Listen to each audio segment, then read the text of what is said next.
बच्चों, आज मैं क्लास 10th का टॉप 10 क्वेश्चन बताएंगे जो एग्जाम में अक्सर आ चुका है और आने की संभावना सबसे अधिक है। मैंने जो क्वेश्चन रिपीट ज़्यादा किया है ना, वैसा क्वेश्चन को मैंने सेलेक्ट किया है। आप इसे ज़रूर देखें, वीडियो को लास्ट तक बने रहिएगा। इसको आप ज़रूर सीखने का प्रयास कीजिएगा। एग्ज़ाम में 100% चांस है कि यह सवाल ज़रूर आपको आएगा। ध्यान दीजिए, एक वृत्त के चतुर्थांश का क्षेत्रफल ज्ञात करें जिसकी परिधि 22 सेमी है। यानी चतुर्थांश का क्षेत्रफल वृत्त के निकालना है। परिधि कितना दिया है? 22 सेमी। चलो देखो, अगर मान लो, ध्यान दीजिएगा, वृत्त के परिधि क्या दिया है, यानी वृत्त के परिधि दिया है कितना? 22 cm। 22 cm। तो आपको मालूम होना चाहिए कि वृत्त के परिधि होता कुछ ही है 2 पाई r। ध्यान दीजिएगा बच्चों, वृत्त के परिधि होता है 2 पाई r। पाई के मान कितना होता है? 22/7।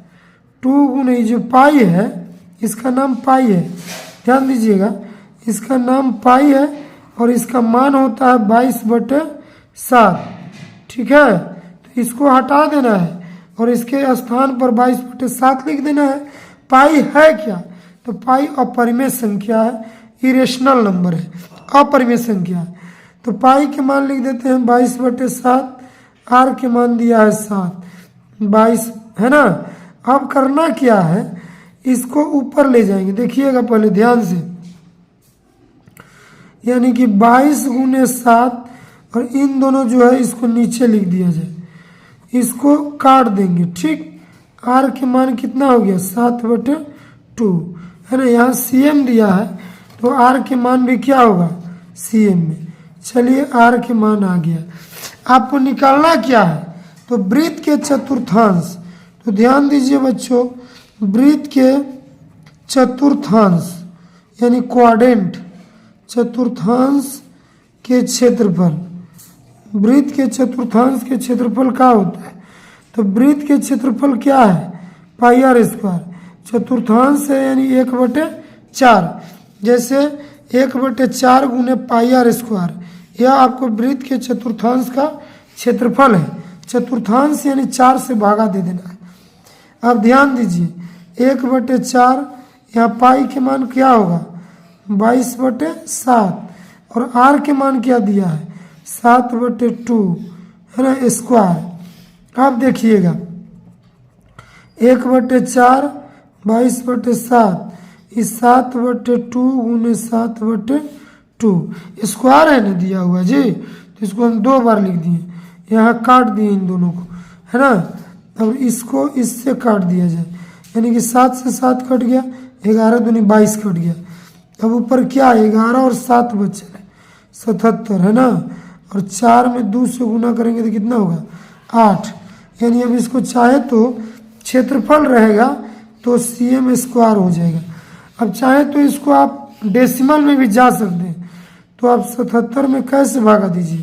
8 से 9/8 72, 5 आया 0.08 यानी कि 2, लगभग कितना हो गया? 9.2 cm स्क्वायर। इसको मैंने आपको वृत्त के चतुर्थांश निकालने के लिए बतलाया। पहला क्वेश्चन मैंने वृत्त के चतुर्थांश निकालने के लिए बताया, परिधि दिया हुआ था। अब इसका दूसरा सवाल है बच्चों, वृत्त, 2 वृत्तों की त्रिज्या क्रमशः 19 सेमी और 9 सेमी है। उस वृत्त की त्रिज्या ज्ञात करें जिसकी परिधि इन दोनों वृत्त की परिधि के योग के बराबर है। यानी 2 गो वृत्त है, उस दोनों वृत्त में पहला वृत्त की त्रिज्या कितना दिया है? 19 सेमी और दूसरा के 9 सेमी। दोनों 2 गो वृत्त की त्रिज्या दिया है दोनों वृत्त की। अब कहना क्या चाह रहा है कि जो इन दोनों वृत्त है, इन दोनों वृत्त से एक नया बड़ा वृत्त बना, तो और जो बड़ा वृत्त बना वह वृत्त जो है इन दोनों वृत्त के परिधि के योग के बराबर है। इसका ट्रिक भी है, हम दोनों तरीका से आपको बताएंगे। ध्यान दीजिएगा, कहना क्या चाह रहा है? क्वेश्चन नंबर 2 है। कहना चाह रहा है बच्चों कि एक वृत्त है और यहाँ भी एक वृत्त दे दीजिए। 2 वृत्त, हम इन दोनों वृत्त से मिला के एक बड़ा वृत्त बनाया। इसका त्रिज्या कितना दिया है? पहला वृत्त की त्रिज्या मान लो 19 दिया है ना। इसका वृत्त की त्रिज्या दिया है, मान लो इसको देखिए एक छोटा सा टेक्निक बता दें। ये बार R1 ले लीजिए, R2, ये बड़ा वाला के कैपिटल R ले लीजिए। ठीक, तो ध्यान दीजिएगा R1 के मान दिया है 19 सेमी, ठीक है। R2 के मान दिया है कितना? 9 सेमी, ठीक। और एक बड़ा वाला R निकालना है। कहना चाह रहा है तुमसे, एक R पहला R दिया 19 सेमी, दूसरा R 9 सेमी और एक बड़ा R निकालना है। और सवाल आपको क्या कहा कि इन दोनों वृत्त के परिधि के योग के बराबर है। तो देखिए वृत्त के परिधि आपको याद करना पड़ेगा, 2 पाई R होता है। इसको आप याद कर लीजिएगा। तो ध्यान दीजिएगा, बड़े वृत्त के परिधि बराबर दोनों छोटे वृत्त के परिधि के योग, यही ना है जी। तो बड़ा वृत्त के परिधि क्या होगा? 2 पाई बड़ा R। छोटा वृत्त क्या होगा? ये पहला मान लीजिए 2 पाई R1 और दूसरा 2 पाई R2। अब ध्यान दीजिएगा 2 पाई R, यहाँ दोनों में 2 पाई कॉमन है, तो 2 पाई को कॉमन ले लीजिए, R1 प्लस R2, इससे इसको काट दीजिए। और R बराबर पहला R कितना दिया है? 19 cm, दूसरा R कितना है? 9 cm। तो बड़ा R कितना होगा? 19 9 जोड़ दीजिए, यानी कि 28 cm। 19 9 जोड़ेंगे तो कितना होगा? 28 cm। तो कुछ करना नहीं है। अगर आपको सवाल में बोलेगा, ऑब्जेक्टिव तौर पर बता रहे हैं, वो तो मैंने आपको अगर 2 नंबर के देगा तो बनाना है। 2 वृत्त की त्रिज्या दिया है और दोनों वृत्त से जोड़ के एक बड़ा वृत्त बनाया गया। हम कहने का मतलब हुआ कि जो बड़ा वृत्त बना ना, वो दोनों वृत्त के छोटा वाला जो दोनों वृत्त था उसके परिधि के योग के बराबर है। तो करना कुछ नहीं है, इन दोनों को जोड़ देना, आंसर आ जाएगा। देखिए इन दोनों की त्रिज्या जोड़ेंगे तो बड़ा वाला की त्रिज्या आ जाएगा। यह घटना सिर्फ परिधि के ऊपर ही लागू होता है, क्षेत्रफल रहे तो रूल चेंज हो जाएगा। क्वेश्चन नंबर 3 देखिए, 2 वृत्त की त्रिज्या क्रमशः 8 सेमी और 6 सेमी है। उस वृत्त की त्रिज्या ज्ञात करें जो इन दोनों वृत्त के क्षेत्रफल के बराबर, उसमें परिधि के बराबर था और इसमें क्या है? क्षेत्रफल के बराबर है। तो ध्यान दीजिएगा क्वेश्चन नंबर 3 है, इसका R1 के मान कितना दिया है?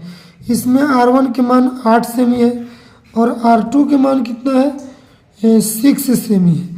अब कहना चाहा कि बड़ा वाला R बताइए। इस बार क्षेत्रफल के बराबर, उस बार परिधि के बराबर था।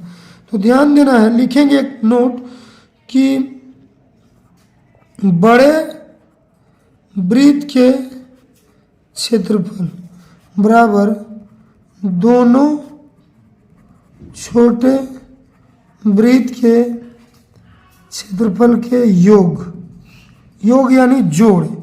तो बड़े वृत्त के क्षेत्रफल पाई R स्क्वायर हो जाएगा। पहला छोटा वृत्त पाई R1 square pi R2 square. ध्यान दीजिएगा बच्चों, पाई R1 का स्क्वायर, इसमें दोनों में पाई शामिल है, कॉमन ले लो। बड़ा यहाँ सॉरी R1 का स्क्वायर प्लस R2 के स्क्वायर, पाई से पाई कट कर दो। अब ध्यान दीजिएगा R स्क्वायर बराबर R1 के स्क्वायर प्लस R2 के स्क्वायर, बड़ा R स्क्वायर बराबर पहला R1 कितना दिया है?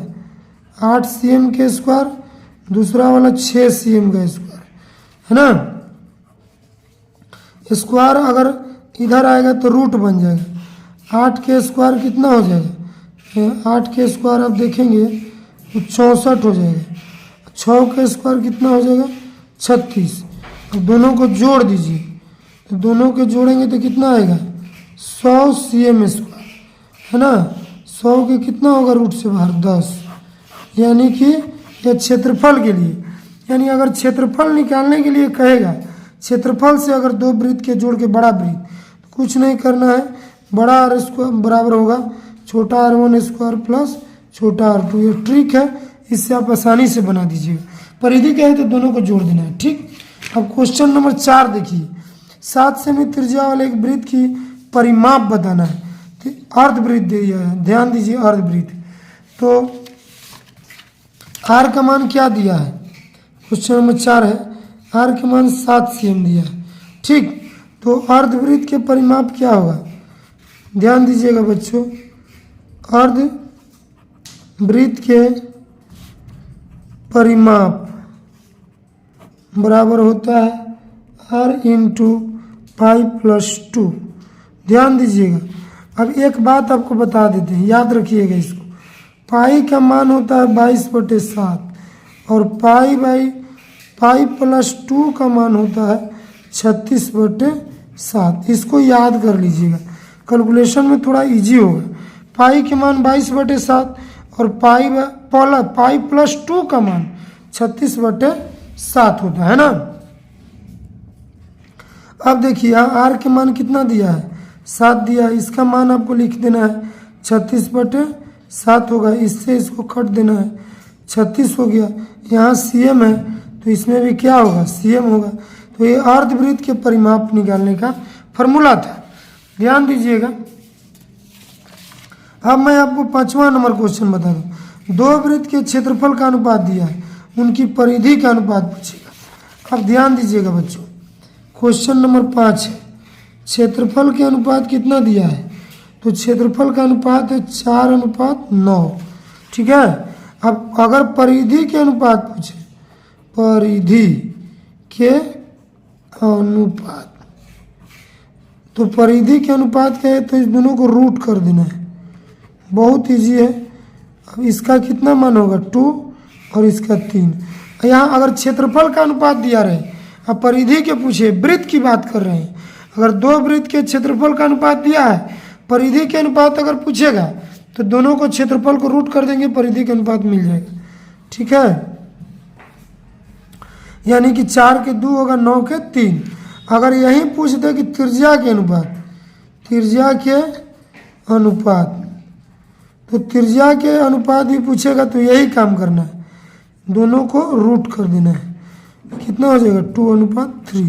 व्यास के भी अनुपात कहे तो रूट कर देना है, यानी पूछेगा व्यास के अनुपात, व्यास के अनुपात, तो इसका भी वही रूल है, 4:9, यानी कि 2:3।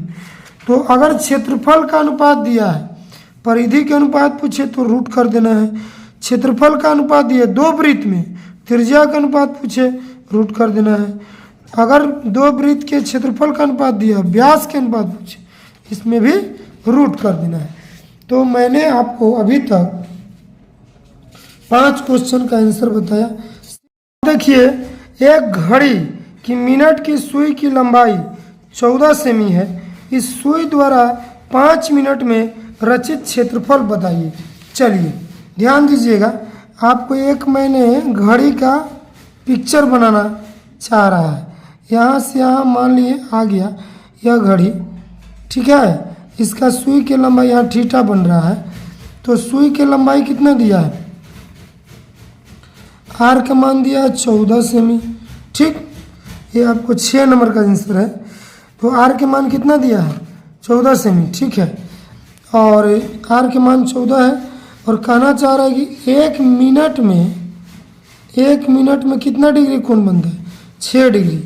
5 मिनट है, 5 मिनट में 6 गुने 5 यानी 30 डिग्री के कोण बना।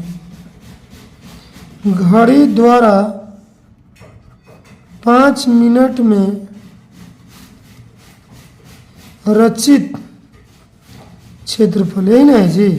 सबसे पहले त्रिज्यखंड का क्षेत्रफल लिख देना है ना। पाई के मान तो याद होगा 22/7, आर के मान आपको 14 दिया है, थीटा का मान कितना है 30, इसका 360। कट कर दीजिए, इसको कितना बार में कटेगा 12 बार में। अब देखिएगा 22/7। अब यहाँ स्क्वायर है तो कितना बार लिखा जाएगा, 2 बार लिखा जाएगा। यहाँ 12, इसको 11, इसको लिख दीजिए 6, फिर इसको कटिए 3, यहाँ 7। यानी फिर से देखिए दिखा रहे हैं 11 दूनी 22, 6 दूनी 12, 3 दूनी 6, 7 दूनी 14, है ना। 77 × 14 बटे कितना है दिया, 70 क्या 21 cm²। गुना कर लीजिएगा, आंसर आ जाएगा। ठीक है, पॉइंट में जाना चाहे तो पॉइंट में जा सकते हैं। 6 के बाद अब 7 नंबर क्वेश्चन है। 7 नंबर में देखिएगा लिखा हुआ है 21, 28, 35 का 7वां पद ज्ञात कीजिए। तो बहुत बार आता है एग्जाम में। 21, 28, 35 का 7वां पद ज्ञात करें। तो देखिएगा बोला वहाँ पद ज्ञात करें ना। 7वां नंबर क्वेश्चन 21 है, 28 है, 35 है। कहवा पद है जी, 7वां पद ज्ञात करें। अब ध्यान दीजिए, शुरू वाला को ये यानी प्रथम पद कह दे। अगर कोई पूछे कि प्रथम पद बताओ, तो जो शुरू में रहेगा, फर्स्ट में रहेगा, वही प्रथम पद होता है। इसका प्रथम पद कितना होगा, आपको 21 होगा। डी निकालना है, सार्वंतर। डी के मतलब सार्वंतर होता है, इन दोनों को घटा देना है। 28 - 21, तो डी के मान हो गया 7। यहाँ वहाँ पद रहेगा ना, उसको एन माना जाता है, तो एन बराबर भी 7 दिया है। अब ध्यान दीजिएगा T7 का, 1 मिनट देखिए ध्यान से। T7 है तो 7 है तो एक को घटा दीजिएगा। 1 + 7 है तो एक घटाइएगा तो क्या होगा 6। अगर 8 रहता तो 7, 9 रहता तो 8। ठीक है, यहाँ से एक कम कर देना। 7वां पद का तो a + 6d। ए का मान कितना दिया है, ए के मान आपको 21 दिया है। चलो हम 21 लिख दिए। 6, डी के मान 7, 21 प्लस गुना कर दो बच्चों, 7 × 6 = 42, जोड़ दो 3, 6 4 2 कितना हो जाएगा 6, है ना। यह कहवा पद निकल गया, 7वां पद निकल गया। अब हम बताना चाहते हैं, इसको देखिए लिखा हुआ है आपके सामने एपी का 3, 8, 13 और 18 का कौन सा पद 78 है। BBI सवाल है, कई बार बोर्ड में आया हुआ है ये सवाल। कौन सा पद यानी TN दिया है, वहाँ पद यानी एन दिया, इसमें वहाँ रहे एन समझना, कौन सा पद रहे TN समझना। 3, 8 देखिएगा, पहला पद इसमें 3 हो जाएगा। डी क्या होगा, 8 में से 3 घटाएंगे 5 हो जाएगा। TN दिया 78, देख लीजिएगा क्वेश्चन नंबर 8 है। ए बराबर क्या लिखा जाएगा, तो 3 हो जाएगा। डी हो जाएगा 8 - 3 यानी 5। T 78 बताना है। ठीक नहीं, कहने का मतलब कौन सा पद 78 है, यानी TN बराबर 78। ये आपको पद मालूम नहीं है, कौन सा पद 78 है, यानी टी अंतिम 78वां पद क्या है, यानी कौन सा पद 78 है, एन के मान निकालना है। तो इसके लिए आपको करना क्या है, TN बराबर a + n - 1 × d। TN के मान 78 है, a के मान 3 है, n के मान नहीं मालूम, d के मान 5 है, प्लस है तो अगर इक्वल के इस साइड आया घट गया n - 1 × 5, इसको घटा दीजिएगा तो 75 आएगा। n - 1 × 5, कैलकुलेशन का तरीका देखिएगा, 75 बटा में आ जाएगा n - 1, 15 बार में कट गया, यानी कि 15 बराबर n - 1 इक्वल के इस साइड लाएंगे, साइन चेंज होगा, n बराबर क्या होगा 16। 16वां पद है 178 होगा। अब कहना चाह रहा है देखिएगा 5, 9, 13, 17 का कौन सा पद, माने 5, 9, 13, 17 का 12वां पद ज्ञात करना है। इसमें 12वां पद, वहाँ पद ज्ञात करना है। देखिएगा, चलिए क्या नंबर क्वेश्चन है, 9 नंबर। ए बराबर 5 दिया है, डी बराबर 9 - 5 यानी कहने के मतलब 4। देखिए यहाँ ध्यान दीजिएगा, जो शुरू में रहेगा प्रथम पद डी, कैसे इसमें से इसको घटाएंगे डी यानी सार्वंतर। सार्वंतर कैसे होगा, 9 में से 5 जाएगा 4, इसको एन मानेंगे तो 12वां पद का। तो ध्यान दीजिएगा 12वां पद का ना, तो अब 12 का है तो a प्लस 11d ये वो घट जाएगा। तो अब बोलिए a का मान कितना दिया 5 प्लस 11 गुने d के मान 4 हो जाएगा 44 5 कितना हो जाएगा 49 हो जाएगा t12 है ना। ये 9 नंबर तक मैंने बता दिया। अब एगो आखिरी क्वेश्चन है बच्चों, इस आखिरी क्वेश्चन को भी आपको मैं बताना चाह रहा हूँ। लिखा हुआ है कि समीकरण 2x² माइनस 7x माइनस 4 बराबर डी के विविधकर ज्ञात करें, यानी डी के मान। देखो विविधकर ज्ञात करना, विवेचक ज्ञात करना, डी के मान निकालना होता है। तो चलो देखते हैं। लिखा हुआ है क्वेश्चन नंबर 10 है, 10 क्वेश्चन है 2x² माइनस 7 माइनस 4 बराबर 0। इसका विविधकर ज्ञात करना है या विवेचक ज्ञात करना। तो a बराबर 2 हो जाएगा, d बराबर दूसरा में नहीं, इसमें दूसरा d तो निकालना है। a बराबर हो जाएगा 2, इसका रूल अलग है, ध्यान दीजिए। a हो गया 2, b हो जाएगा -7, c हो जाएगा -4। ध्यान दीजिए इसका रूल अलग है, ये द्विघात समीकरण का फॉर्मूला है। a बराबर b बराबर c बराबर, यहाँ d के मतलब अलग हो गया, इस d के मतलब विविधकर विवेचक निकालना होता है। और यहाँ जो आपने d निकाला, इसमें जो d निकाला, इसमें पद वाला में समांतर श्रेणी में, वो दूसरा में से पहला निकालेंगे, इसका मतलब सार्वंतर होता है। और यहाँ विविधकर निकालना, ये कैपिटल D या स्मॉल d जो भी रहे, तो इसका मतलब क्या होता है, इस d के मतलब होगा मेरे बंधु कि d बराबर कैपिटल D लिखना b² माइनस 4ac। तो बताइए b के मान कितना दिया है -7 के स्क्वायर, 4a का मान कितना है तो 2 है, और c के मान -4। 7 माइनस के स्क्वायर करेंगे प्लस हो जाएगा 49, माइनस माइनस प्लस, 4 दूनी 8, 8 चौका 32, जोड़ दो 9 2 11, 5 फिर 4 3 7 1 8। डी के मान क्या आ गया 81, या इसका विविधकर या विवेचक निकल गया। देखिए अब देखिए, इसको ध्यान से देखिएगा। ये 3 फार्मूला आपको हम लिखवा रहे हैं, जो अगला वीडियो में इससे महत्व बताएंगे। अगर डी के मान 0 से छोटा रहे तो वास्तविक एवं असमान होगा। वहाँ x बराबर -b प्लस माइनस √d/2 है। यहाँ d बराबर 0 रहेगा तो वास्तविक एवं समान, इसके लिए x के मान -b/2 है या -b/2 है, दोनों सेम ही है। अगर d के मान 0 से छोटा, यानी 0 बड़ा हो जाए, d छोटा यानी माइनस में आ जाए, d के मान अगर माइनस में आ गया तो वास्तविक मूल नहीं है या वास्तविक मान नहीं है, यानी इसका x के मान नहीं निकलेगा। अगर d के मान प्लस में आ गया, यानी 0 से बड़ा आ गया, तो वहाँ भी x के मान निकलेगा। अगर d के मान 0 के बराबर आ गया, वहाँ भी x के मान निकलेगा। अगर d के मान माइनस में आ गया, वहाँ x के मान नहीं निकलेगा।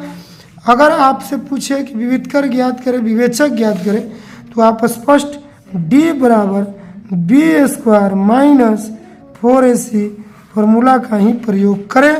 और इसमें कैसे निकालना, ये हो जाएगा, b हो जाएगा, c हो जाएगा, यानी a बराबर 2, b बराबर -7, c बराबर -4 होगा। देखो बच्चों, अब अगला वीडियो में आपको आगे जानकारी अगला वीडियो में दूंगा। तब तक के लिए खुश रहे, प्रसन्न रहे। वीडियो को लाइक करें, सब्सक्राइब करें, दोस्तों तक पहुंचाएं, ताकि इसका लाभ ज़्यादा से ज़्यादा लोग उठाएं। धन्यवाद।